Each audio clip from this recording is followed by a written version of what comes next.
Felipe Luiz abre o jogo sobre Paulo Souza e também Jorge Sampaoli no Flamengo. Reunião por Léo Ortiz agendada e o acerto pode ser sacramentado já na próxima semana. Tite tem reunião decisiva para traçar metas do Flamengo já para a próxima temporada. Lateral pode estar de saída para o futebol inglês.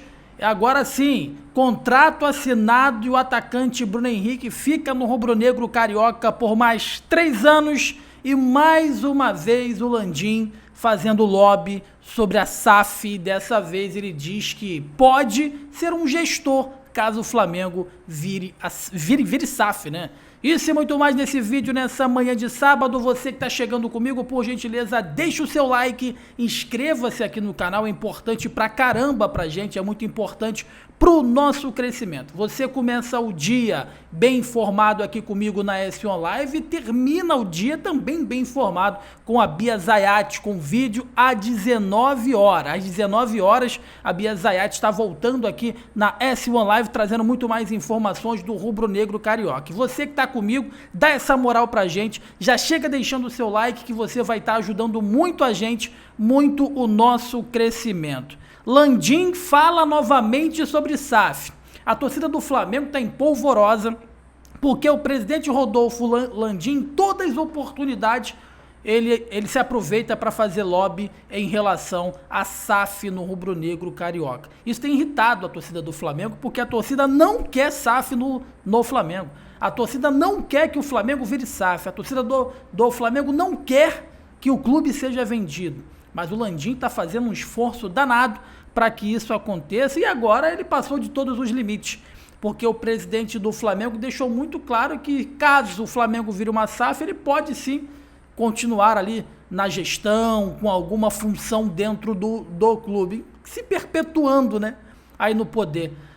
Coisa parecida que aconteceu lá no Atlético Mineiro, que o presidente se tornou um CEO após o clube ter sido vendido. Muito estranho esse esforço do Landim, essa forçação de barra do Landim para vender o Flamengo e transformar o maior clube de futebol do mundo em SAF.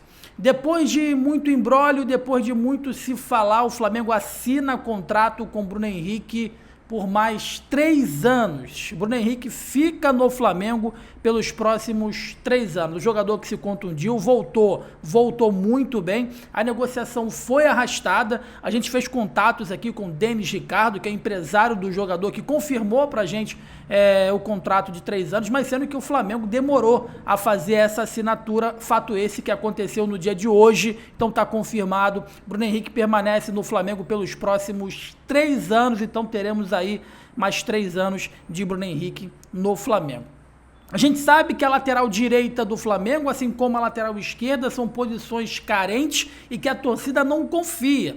Mas parece que tem um lateral que tem chamado a atenção do mundo europeu e principalmente do futebol inglês. Trata-se do Wesley. O Wesley tem sido sondado bastante por clubes ingleses e a tendência é que, se chegar uma proposta oficial para tirar o jogador aí do Flamengo, o rubro-negro não vai dificultar qualquer tipo de negociação.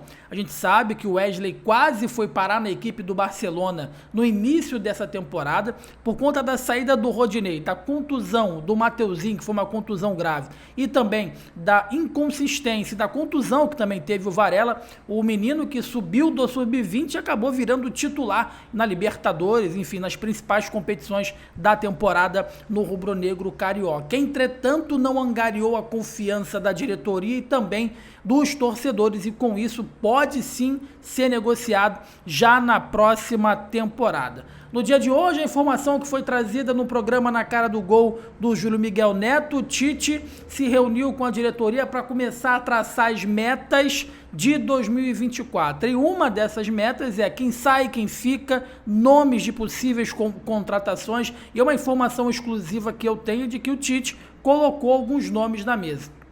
Anteriormente, na própria entrevista concedida pelo Tite, ele disse que naquele momento estava extremamente focado no Campeonato Brasileiro e que não tinha conversado com a diretoria sobre possíveis reforços, mas agora essa informação que a gente apurou no dia de hoje, o Tite e a diretoria já conversam sim, e o próprio Tite já indicou algumas peças para os dirigentes do Flamengo, principalmente jogadores de zaga, laterais e meio-campo ofensivo. São as posições aí que o Flamengo julga ser carente para a próxima temporada. Então o Flamengo e Tite já iniciaram o planejamento para 2024, né? E o Tite, agora sim, o Tite fala em reforços, inclusive está indicando para o Flamengo alguns nomes e avaliando alguns nomes que o Flamengo até mesmo já monitorava. E falar em reunião também pelo Léo Ortiz. Parece que vai ter uma reunião já na próxima semana para definir o futuro do zagueiro do Bragantino.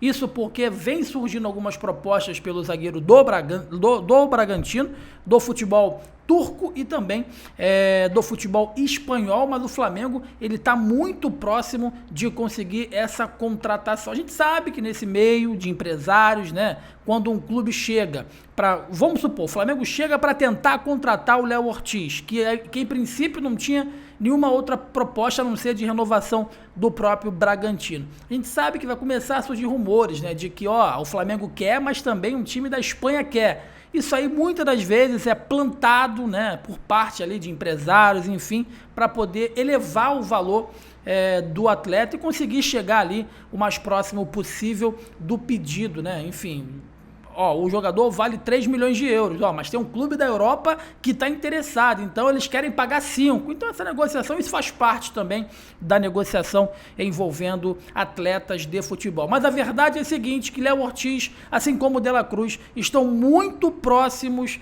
de vestir a camisa do Flamengo na próxima temporada. Com a saída principalmente do Rodrigo Caio, o Flamengo vai ter que repor um jogador para essa posição e o Léo Ortiz chega como o principal, né, o plano A do Flamengo para defesa.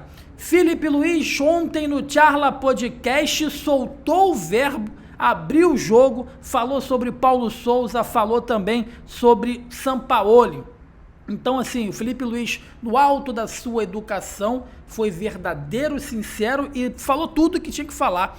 E tudo que a gente já imaginava que aconteceria, efetivamente ele confirmou nessa entrevista ontem no Charla Podcast, lá do Cantarelli e do Beto Júnior, né? Ele falou sobre o Paulo Souza, disse que o clima era insustentável em relação ao Paulo Souza, o clima era muito ruim, que o Diego Ribas teria ido até mesmo no quarto dele e falar, cara, ninguém gosta do cara, mas a gente, por honra, a gente tem que correr por esse cara, né? Mas era nítido, a gente via aqui do lado de fora que o clima envolvendo o Paulo Souza era muito ruim e o Felipe Luiz confirmou isso, que tentaram de tudo, mas o clima era tão ruim que aconteceu. Em relação ao Sampaoli, ele disse também a situação que teve lá da agressão. O Felipe Luiz disse que o Pedro não tinha feito nada, que ele simplesmente não quis ir para o aquecimento e, mediante a isso, ele acabou sendo agredido pelo preparador físico, que a partir daquele momento tudo desandou. O clima era ruim, o clima no treinamento era ruim e nada mais deu certo com o Sampaoli. Na entrevista, o Felipe Luiz deixa muito claro que antes, né, do Sampaoli assumir o Flamengo, ele achava que o Flamengo iria voar, que o Sampaoli tinha a cara do Flamengo e com ele o rubro-negro ia ganhar praticamente todos os títulos, mas tudo aconteceu de forma contrária e não deu nada certo com a chegada do Sampaoli. Eu entendo, né, o Pedro não quis aquecer, tá errado também, mas o cara dá um soco na cara dele, passou de todos os limites e a postura do Sampaoli irritou bastante os jogadores e também a parte ali da diretoria do Flamengo. Beleza? Isso e muito mais você vai ver a partir das 19 horas com a Bia Zayat, que vai estar de volta trazendo muito mais informações do Clube de Regatas do Flamengo. E você que está comigo aqui, por gentileza, deixa o seu like, inscreva-se aqui na S1 Live, é importante pra caramba pra gente, é muito importante pro nosso crescimento. Você começa o dia muito bem informado com Jonas Stelma e termina o dia ainda mais bem informado com a Bia Zayat. Deixe seu like, inscreva-se aqui na S Online, você não vai se arrepender, o maior e melhor canal no YouTube que fala sobre Flamengo. Abraço para você, saudações, tamo junto, valeu.